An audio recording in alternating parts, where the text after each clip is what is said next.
This episode is brought to you by Coco Kind. We love spotlighting brands that lead with intention, and Coco Kind has always been one of them. Their commitment to thoughtful, accessible skincare really shows in everything they create, and we are so grateful for their support. So, thank you, Coco Kind, for making this episode possible. Hello, it's Undefinable, an AAGC Originals podcast. Hi, everyone. Welcome back. Yay. Hi, Kara. Hi, Jenna. How are you? I'm good. How are you? I'm so good. Happy New Year. Happy New Year. Also, thanks for coming back again for this special episode. We're literally over the moon. Over the moon. To everybody who's listened so far, thank you so much. For everybody who hasn't heard the first episode with our CEO and founder, Ali Maki, and our friend, go back and listen now. Literally do it now. Juicy stuff coming. It's very exciting. We have a lot of exciting things coming up, exciting guests coming up, exciting chats coming up. That's right. This is the place to be. This is the place to be. First of all, Coco Kind. Let's discuss. Well, let's discuss because Priscilla, founder of Coco Kind, this brand we love. We love. Also a friend of AAGC. We've worked with them for a long time now. They have a new product.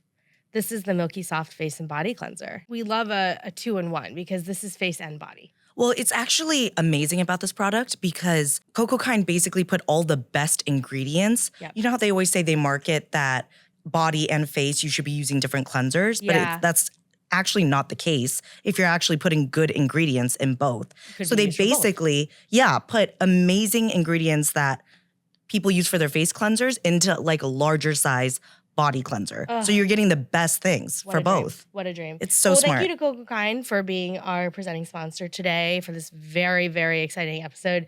Kara, I don't know about you, but growing up, our guest today is a big deal. For me personally, and for the community to have her sitting in this seat with us, it's massive. This is huge. Kristi Yamaguchi is here today. Like, it's very surreal to think like somebody like that who was there were so few role models in that space in her field of figure ice skating, and then to be an Olympian, a highly decorated athlete, and Asian American. Wow. I mean, especially like you were saying back then during that time, she was a trailblazer, for lack of a better word, but such a legend, such an icon. Yeah. It's so exciting that she's here today. Oh my gosh. So today's guest is a true icon and trailblazer. We know this. Kristi Yamaguchi made history as the first Asian American to win a gold medal at the Winter Olympics, taking home the top spot in figure skating at the 1992 Games. We'll never forget that black and gold outfit. She's also a two-time world champion, U.S. national champion, and a member of basically every Hall of Fame in the sport, U.S. figure skating, world figure skating, and the U.S. Olympic Hall of Fame. Wow.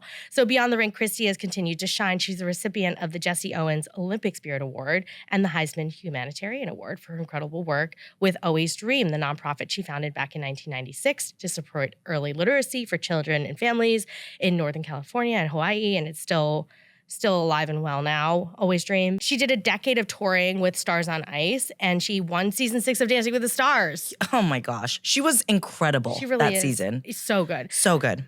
She's also a New York Times bestselling author with beloved children's books like Dream Big, Little Pig, It's a Big World, Little Pig, and Kara's Kindness.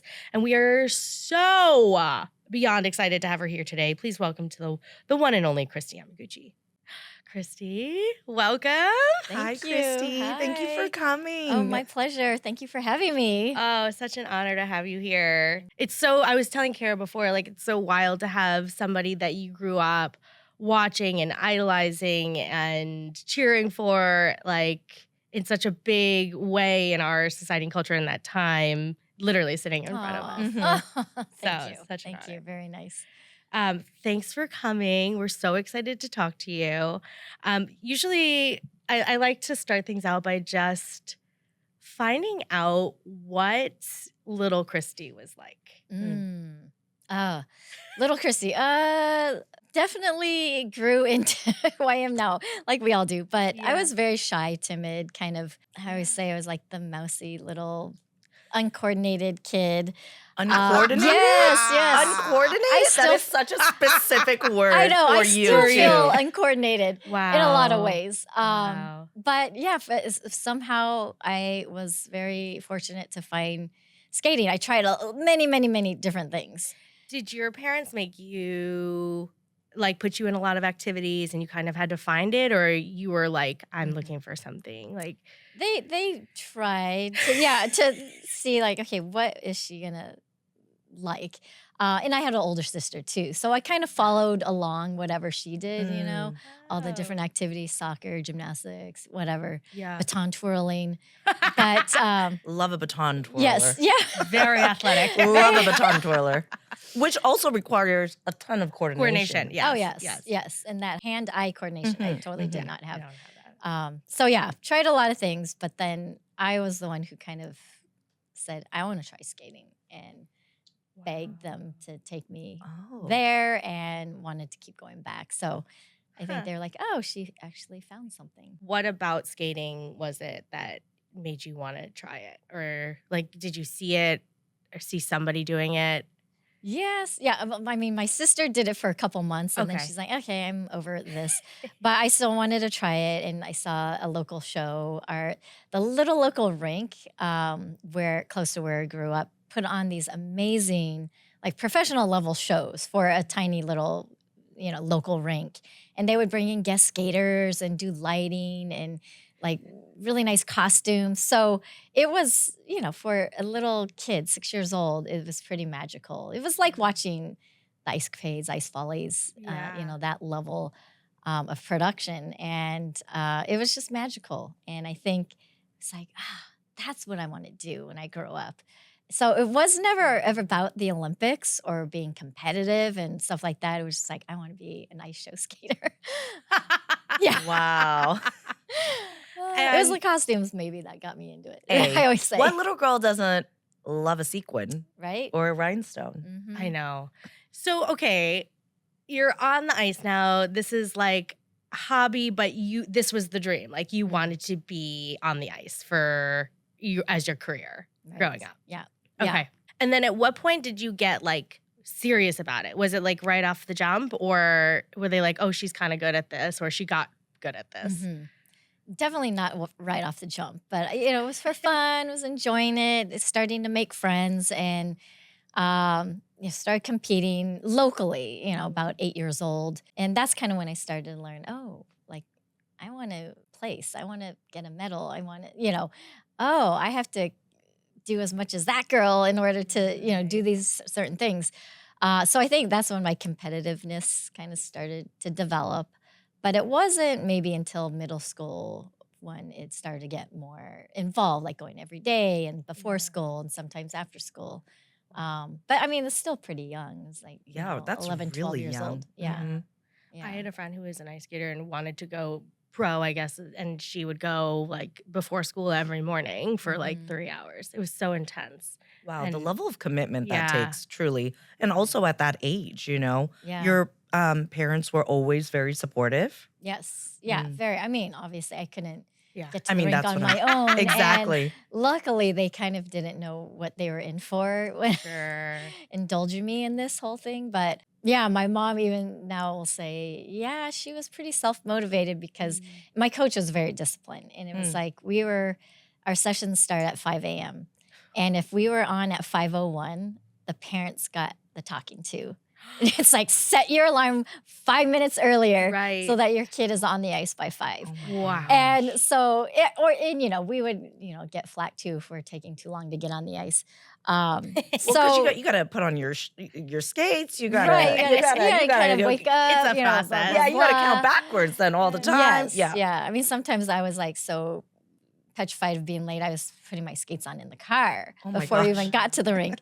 Wow. But, it was like just a, lesson of learning, discipline. Yeah, all of that. While you're in school, were you like the girl who skated? Like, did people know about this? And like, what were you like in school? Yeah, I mean, I definitely, probably beyond like starting high school, my first 2 years, I was actually fully independent study. Wow. Because I was skating from 5 to 10, 5 to 11 sometimes. Wow. and then just studying all afternoon. So that was, that was a little tough. Just socially, everything, just developmentally, whatever. So junior, senior year, I went back on campus at the local high school, but I was only there 3 classes. So I was known as like, the this girl who comes in for 3 like right before lunch, as like 1 class lunch, and then 6th and 7th period. So so it was a little different, and I wasn't totally integrated. Like I had a few close friends, but my close friends were all skaters. Skating. And were you competing at that point already? Yes, already competing. Internationally, I started when I was about 14. Oh my gosh. But by 16, it was kind of like, okay, there's something there. And I'd imagine like tennis is a hobby for me, but I watch a lot of it. I'm curious, like as an individual skater, I know you started as a pair and you were doing, more duos, but it's a very individual sport. Like, is that lonely? Does that get hard because it's just you? Like, it's not a team sport in a lot of the traditional ways. Yeah, probably. I mean, it's different for sure. I think the fact that my skating coach was pretty renowned for the Bay Area, that's where I grew up. A lot of top skaters in the area were coached by her. So we did kind of have our little cohort of, friends. So even though we weren't officially a team, we felt like we were sharing the same experience. And you had your little community there. Yes, we knew like Friday, Saturdays were really the only times we can like get together, hang out, like do stuff, because otherwise, every other day of the week we're getting to bed at 7:30. So you get up at 4. Right. Yeah. So, I think getting out on the ice and competing, you have to have such a strong relationship with your coach, because they're the only ones standing at the side of the rink for you. You're like terrified and petrified, and you like look at them, and you just feel like, okay, they're here. Lock in, right? Yeah, lock it in with. Oh my gosh. Okay, so you're highly decorated. You have so many, you've been awarded so many times. You are such a champion. But take us to 1991, 1992, because it's so monumental. It's so iconic and legendary. But I'm curious, like, from your standpoint, like, was it as big as it felt to us? And what was that trajectory like when they're like, you're going to go to the Olympics? Like, how do you get there? Well, it was 14 years, right? Like, small steps. And then probably it wasn't until the year before, 1991, the World Championships, I finally won a title. It was literally my first title as a single skater. I had been second. I had been Worlds, I was like fifth, fourth. So finally it was like, okay, maybe I can make the team. Like maybe, now it seems closer and more real. But it was, kind of a year or a couple of years, those last couple of years, like living on eggshells, right? It was like, stay healthy, like doing everything possible. That was just such a narrow focus on like that's training. That's like, the thing. Yes. Yeah. Like, What is it like for that time before you got a title and you were like being number 2 and like pushing past that point? Like, what was that time like for you? Tough. Yeah. I mean, I've told the story a lot that I almost walked away.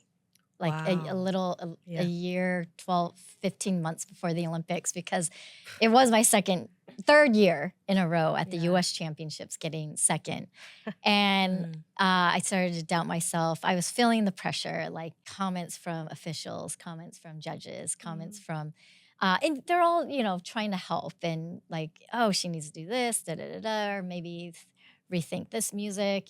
She's, looks slow. Maybe she's doing too many weights, whatever. I don't know. Yeah. I know, just random things. And, I think I was just letting it weigh on me. And I wasn't skating for myself anymore. I was like trying to please and like do what everyone else is saying, and kind of lost my joy of skating, and it was totally showing up in everything I was doing. And the way I was training, it was just like taskmaster. Yeah. Like it wasn't, I don't know. Yeah. So finally it was just, I had to turn things around and like imagine life without skating and if I could walk away. And I after a couple of weeks of really, really thinking about this, like, no, I would be living with regret. And I didn't want that. I said, even if I failed, it's better, because if I walk away now, I'm not giving myself a chance to even, go after it and live that possibility of the showgirl life. I'm like, you putting have everything to, on the table. Yeah, you have to have a title in order to, go on and star in these shows and everything. So, in some ways, it was just like, I can't walk away from this right now. It's there's too much that I still want to do. And so I made myself find that joy again. I was like, okay, at 6 years old, what was I feeling? Like, why did I love this so much? And I just tried to bring that back. And just that switch of perspective and like owning it again was just night and day. It's so important because like you hear so many people right before they win an Oscar or a Tony or all of these things are like, I quit 5 times and here I am again. And it really is at the root, like if it's not fun, like why are we spending the time doing this? Obviously we put a lot of time and dedication and a lot of people, but there's something so foundational about the joy. Right. And if it's not there, like people can see that. So you really have to dig deep. Yeah. And it's so interesting what you were saying too, and so inspirational about, I think anybody can relate to it, because the shift of perspective, sometimes that's all you need. Like that's that first catalyst to bring back that joy. And how much of that perspective, like we as ourselves actually have control over, but it's also, of course, easier said than done. Knowing that you had the mental fortitude at that age, I think all of us are still, finding ourselves from different, years and decades of our life. But sometimes that mental fortitude is there and sometimes it's not, and making sure you lock in and are intentional about that perspective shift is incredible that you had that at such a young age. I was lucky. I did have a friend who helped. He was the one. He was a 3-time world champion at the time and a training mate. And he is the one who actually is like, look, you're miserable. You're like making us miserable. Like, right. Like we feel your misery. Yes. Like, you gotta stop. You need to figure something out. He's like, what is going on here? Like you need to, like, why are you doing this? And it was just that simple question. And the why. The why. The why. Why are you doing this? Like, you're going to be a world champion. I'm like, what? No way. There's no way. And somebody else, you heard, somebody else believed in you as much as you can believe in yourself at that time. And I think we'll go through these things throughout our life. Like I've definitely had other times, like later in life, where I had to do kind of the same thing. Right. Just like, find the joy. Like why? Find the joy. Yeah. And it's why like, am I here? Okay. Yeah. Reframe. It's all right. Yeah. All right. Let's debunk something really quick. Your face and body don't actually need completely different cleansers. A lot of the time, those oversized body washes are just made with cheaper ingredients so brands can fill bigger bottles at a lower cost. When I actually thought about it, my mind was blown because that makes a lot of sense. Coco Kind is doing something really different with their milky, soft face and body cleanser. This is it. They've actually been super transparent about the fact that they formulated this like a facial cleanser, something gentle, effective, and barrier supporting, but put it in a larger body-size bottle so you can use it everywhere. It's a soft, milky cleanser that creates a really gentle lather while supporting your skin barrier with ceramides, and it never leaves your skin feeling stripped or dry. I've been using this every day, and it's become a go-to in my routine. Like, I'm not joking. I look forward to going into the shower every morning because this is self-care embodied in a bottle. So it comes in a 13.5 ounce bottle, so you're really getting that value, and it's now available online and in stores nationwide. So get your Coco Kind. Okay, so you were at the Olympics. You were given the gold medal in 1992. What were you thinking during that time in that competition? And then when you won, like what was that like for you after this crazy buildup and all the time and dedication that you had given it? It was, obviously just, Yeah. beyond Yeah. comprehension. I mean, it's just pure elation, a lot of relief in some ways, Yeah. but the bittersweet too, Hmm. because, at that time I didn't know what I would end up doing. And it was like, was this like the end of my skating career? You, Like, like, was hit this the the peak. last? Yes. You peaked.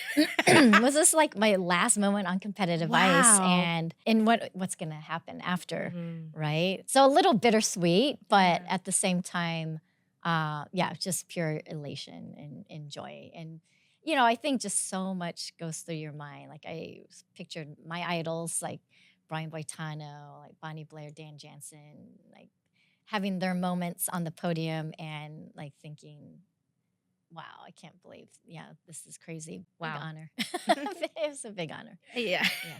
I mean, huge. It's really incredible. And then you went on to do all of these really fun, amazing things that are on the ice and off, like I'll Always Dream, we'll talk about. But you got to do Dancing with the Stars, and you got to make cameos on like Mighty Ducks 2 and all of these wild things. Stars on Ice, you were one of the longest, cast members in and out, but still on the ice, which goes to show your love for just the performing. Like somebody recently, I heard a podcast and they said, if you're not okay doing this, singing, like, performing and singing in cafes and doing this for fun with your friends, like you shouldn't be doing it, because there's so much of that downtime to make it to the top that, if you don't love the foundation of what you're doing, get out. So it speaks volumes to like your love for ice skating and being on the ice. But what was that journey like after you got that title? You got to live the life of the showgirl and do all of these really fun things. Was that fun for you? Was it like, was there like a weight lifted because some of that was less competitive at that point? Or were there still challenges along that journey? Definitely still challenges. I was so excited to, step in and be invited to join Stars on Ice, the tour. It was founded by Scott Hamilton, another idol mentor, and joining like, seasoned professionals who I had looked up to for my whole career. And so even though I had just won, I stepped into the professional world feeling like a rookie and like, oh, okay, I'm on the bottom step of the ladder now and got to work because Scott Hamilton was, he got standing ovation every night. Every time I toured with him, like every single performance. So that was a high bar, right? It's imagine having an Olympic gold medal and being like, I'm at the bottom of the rung. I'm at the bottom of the ladder. Totally. Yeah. And, it's fine. It's like, right, there's that hierarchy and you just kind of work your way in and learn along the way. I could compete at that time and zone in, but I hadn't developed as a performer yet. And, and I think that was super fulfilling when I finally got to skate professionally, because beyond like competitive routines, I was able to explore other like genres and freedom. Yeah. I'm so curious, is like every performer is so different. Like what is going through your head while you're on the ice? And is it different as a competitor and a performer? Like for you as Kristi, like what are you talking to yourself? Are you listening? Are you feeling? Like what is that like for you? I mean, definitely competitive was just like a whole nother level of just like stress and panic. Like a little bit of like blind faith. Yeah. It's like, okay, I can do this. I've trained. Does it feel that way every time before a big move? Kind of. Before you take the ice and as you're like, before your music starts. Got it. That moment. It's like right before the curtain comes up. Yeah. Like we're like, oh, can't remember a single line, but we know we have it. Right? It's going to come, right? Yeah, it has we to hope come. so. We've only been rehearsing our whole lives. It's going to come. Yeah. It's kind of similar to that. Oh, interesting. But then once the music starts, it's like, okay, you're in the routine. You're like, you let the body go. Right. I mean, there's still those nerves even with the shows and everything. Because there's like pride on the line, right? At that point, it wasn't competing for the title, it was living up to it. Right. And, not wanting to disappoint the fans who came and bought a ticket to the show and wanted to see something, right? Yeah. And it was wanting, and that was part of learning as a professional. And that's what like Scott and the more seasoned ones taught us. It's like, you can't phone it in. Like, even though we're doing 55 shows on this tour, right. This person is seeing this for the first time. One time. Yeah. And he really drilled that into us. Wow. And I'm thankful every day I had such an amazing mentor like that. So there was every night, there was something oh my gosh. a little like to get excited about. Yeah. Keep you on your toes. Yeah. Literally. Yeah. Literally. Yes. Exactly. Yeah. Because from theater, right? Yeah. It's just like every night. It's for sure. Sometimes you can feel like, oh, I was just Autopilot. routine and but then it's just like, no, there's someone special in the audience. Yes. Like, we want to make it feel like it is one of the most magical things I think about any type of live performance, because you don't know what could happen. Mhm. Yes. Anything could happen, Yeah. in that moment. And Yeah. right? Like, You and go with it. exactly. Did you have any experiences like that on tour where like something unexpected happened? I mean, like, obviously, if you fall or something, it's just like, okay, get up and Yeah. try to keep going. figure it out or whatever. Or something like a prop or something doesn't work, and it's like, okay, You're this like is fine. live performance. Yeah. We'll continue. Of Show all must the go things on. that you've done, what's the most memorable? Obviously, aside from the Olympics, but like, what are some of those like more memorable moments for you, or fulfilling, or just anything that comes to mind that feels like monumental for you? Like, outside of skating or like within skating? Any or of it, so- really. Ooh. I mean, we've had some like very emotional shows. I mean, just like microcosm of, right, just life, and maybe people we've lost, and we had tribute shows, or Scott Hamilton battled cancer, and his first show back Wow. was a big one. Or we did like a tribute show for him in his return to the ice. And it's special shows like that were just where there's a lot of emotion that was attached to it.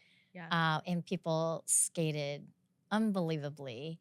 The performances were just incredible and heartfelt. And I always felt those were very special. You're a mom Mm. of two. What point in your career did you have children, and what was that switch like for you?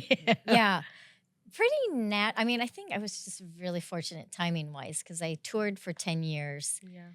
And then kind of at the end of my touring years, got married, and then almost a year and a half after I stopped touring, had our first daughter. So my transition was really quick. Yeah. Going from like my professional focus on me, whatever, and then becoming a mom. So it was a quick transition, but I was so ready for it. I was so excited and ready for that change. Yeah. But it was a lot. It was different, right? And but I had an amazing support system. For sure, along the way. I mean, that's it, right? Like you said, like there's so much on your career, and like being able to give something else to other people, like that must have been a hard, or was it hard? Did you want a family and you're like, well, I have to wait until I'm done with this part of my life? Did you see other people in the field doing that, or did they have to sort of stop and move into that different phase? I imagine that's tough. Obviously, the male skaters could have kids. Of keep course. Skating. More rare for the women. Yeah. I mean, I kind of knew like once I had kids, things would change. But I did perform after, several performances, but it was different. Obviously my priorities had changed, and things changed. Because I went so hard for 10 years before I even had kids, I was ready, to kind of step away. Slow down in a different way. Slow down in a different way and get crazy, right? Yes, exactly. Being a mom. Be in the chaos. Yes. Yeah. And when did you start Always Dream, your incredible nonprofit for early literacy? Well, believe it or not, this year we're celebrating our 30th anniversary. Wow, congratulations. Thank you. Yeah, Wow. crazy. Yeah, tell us about Always Dream.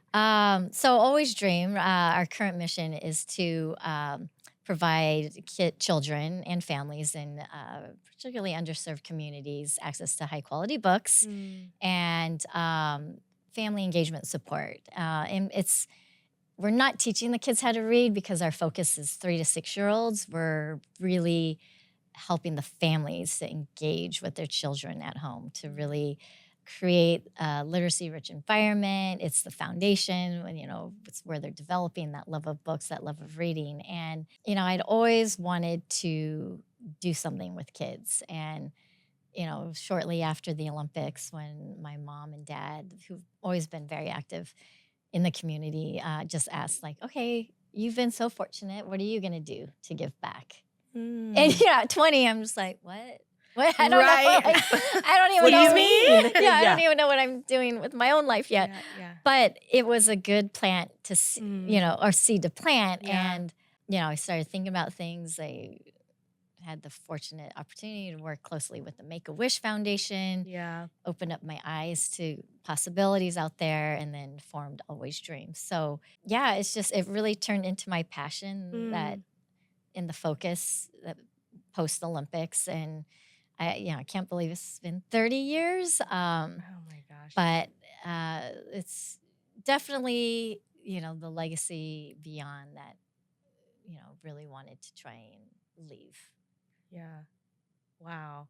Well, thank you for doing that work. It's so important, and just really, it's beautiful that you've been able to give back for so many years over all of this time and continue to do so and evolve, because Always Dream has evolved too, right? Like, Definitely. you guys started delivering books, and now you're here with this huge, you do online libraries too now, or you're? Yeah, a little bit of, so, originally, like the first 15 years, we were a small, almost grant-making organization. But when we focus on early literacy, we are now a service provider. So we have an actual reading program, partner with schools and the classrooms. Wow. So supplying, the books via digital tablet, as well as hard copy books, and then the text messaging and the outreach to the families directly. So it's definitely went through evolution, and we still feel like you got to change with the times, and especially we use a lot of technology, so that's constantly changing. But so did it's you so like reading evolved. when you were little? I did. Yeah. I did. Being the shy, quiet one, Yeah. like books were my escape. Like it was just, and it just opens up your mind, right? To course. all these Absolutely. crazy Stories and- things outside your own world. So, and, my daughters, when they were, how old are yours? 3.5 and 1. Yes. So, book, right? Bedtime, Yes. story time. Yes. It's like the best. It's exhausting, right? You're just like, oh, I just want them to go to bed, but they pull out the books and I know. they just sit there and listen to you read. It's like their favorite time, and it became my favorite time with them as well. Yeah. And when we learned about some of the literacy statistics, and that 60% of low-income families have no books in the home, I couldn't imagine these kids going to bed without a story. So that was kind of a little bit of the impetus to starting this and making sure as many kids as possible have a book or a story at bedtime. Oh my gosh. Yeah, that's so beautiful. Yeah, because so much of it is about access, but I love what you were saying too about the family support and making sure that the family has access to resources to continue to help the child, right? Because it's not even just like you were saying, giving the books, but it's like, how can the families be involved and have the resources to help with, Definitely. all around. Yeah.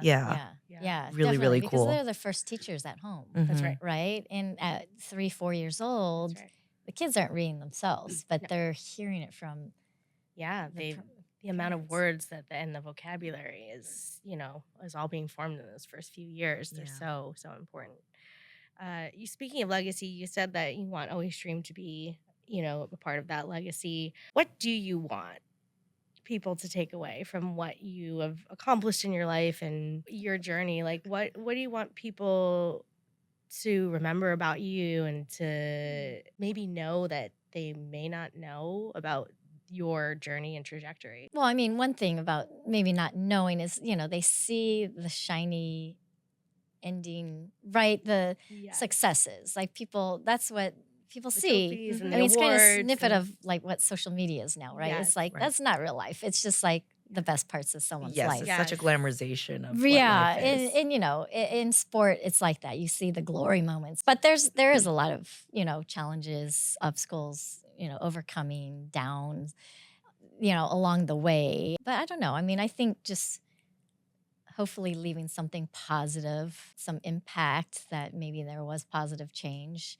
somewhere along the way, and inspiring. Yeah. And do your kids skate? Our younger daughter skated for, kind of in her younger years, but more recreationally for fun. Fair enough. Yeah. Fair enough. Yeah, I was like a terrible skating mom, and I didn't want to push too much because I know it has to be hers and she has to love it. She wanted to do it. I'm like, okay, well, you're getting lessons in it.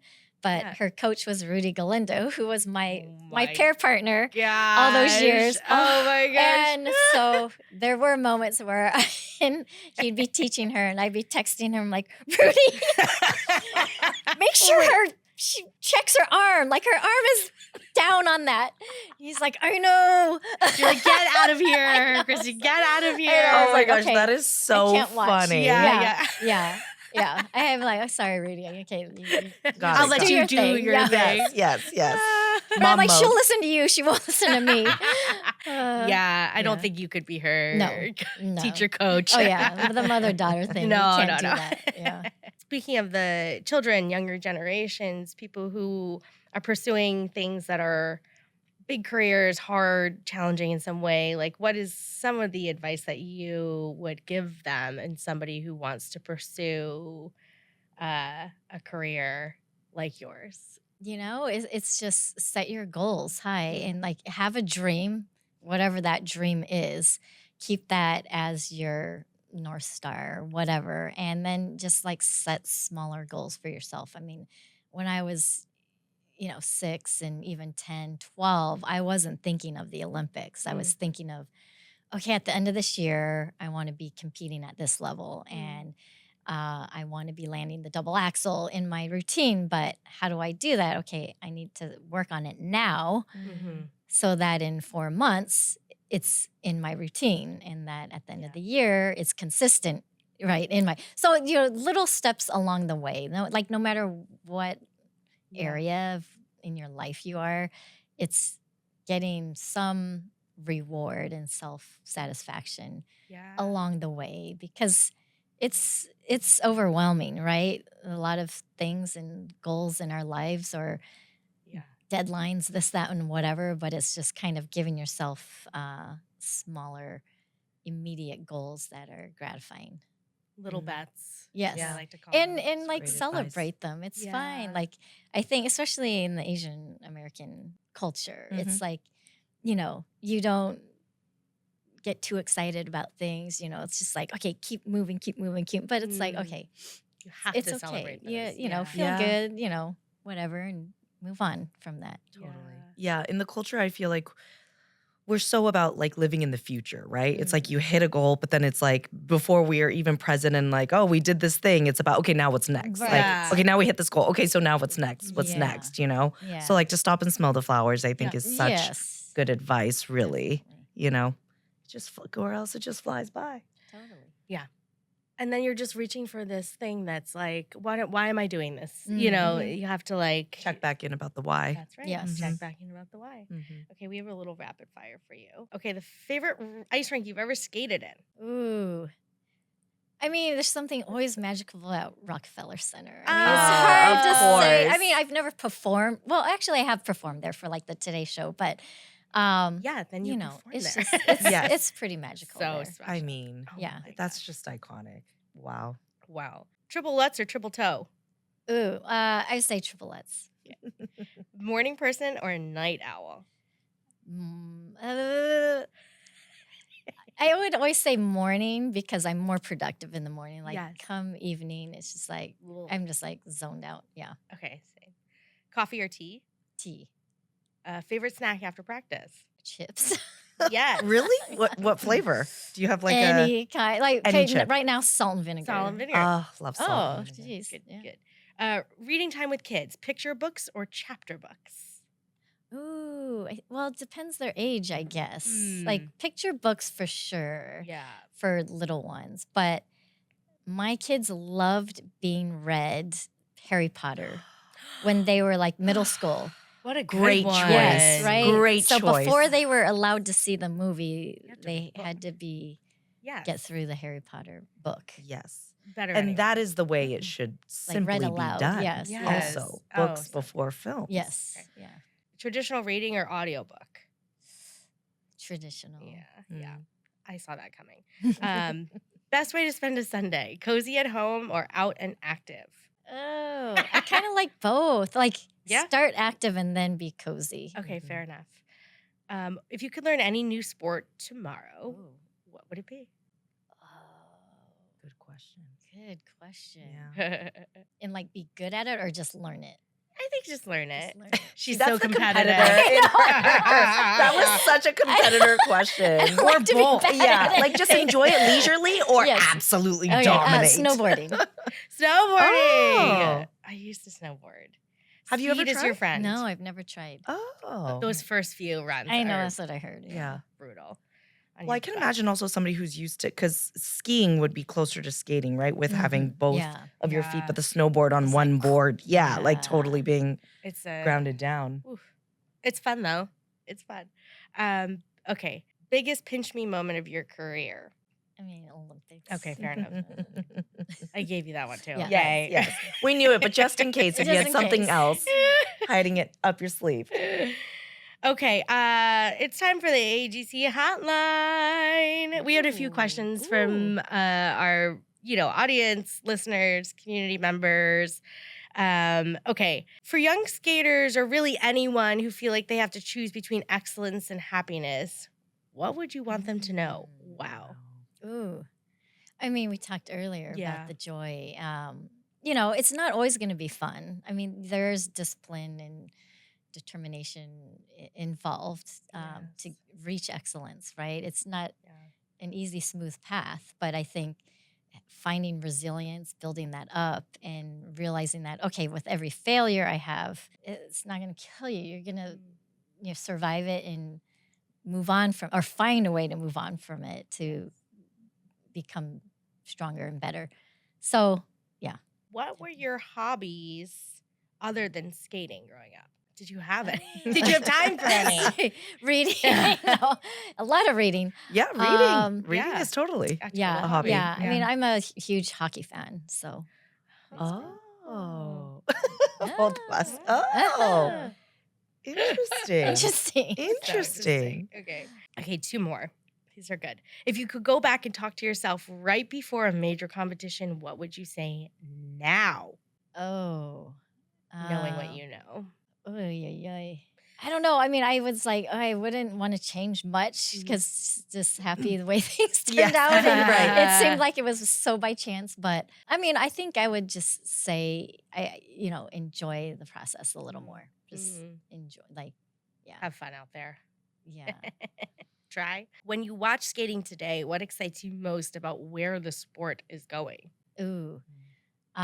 It's just evolved, like technically, it's just amazing to see what the skaters are doing now. And yeah, I mean, and especially the U.S. man, Ilya Malinin, who is going into the Olympics just around the corner. And he's just changed the game for men's skating and is doing things that in my lifetime, I never thought I would see. So to see him do it with such ease is it blows my mind. Wow. Yeah. Wow.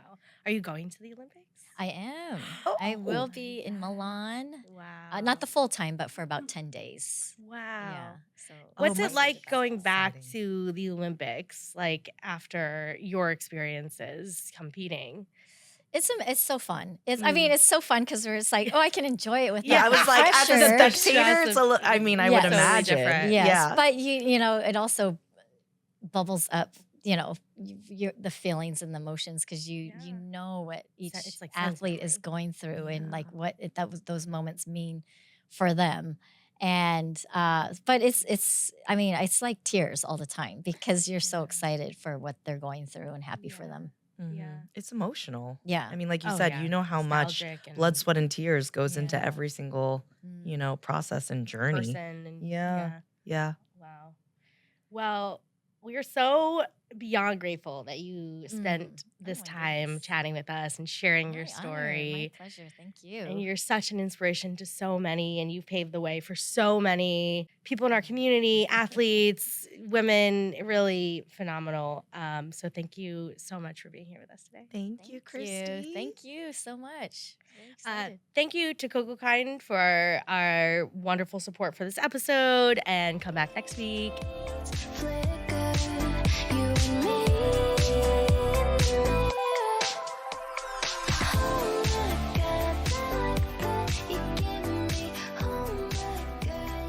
You've been listening to Undefinable, an AAGC Originals podcast brought to you by Asian American Girl Club. Executive produced by Ali Maki, Jenna Ushkowitz, Tia Sam, and Kara Wang. Edited by Jacob Ho. Intro music by Gloria Kim. Thanks for listening.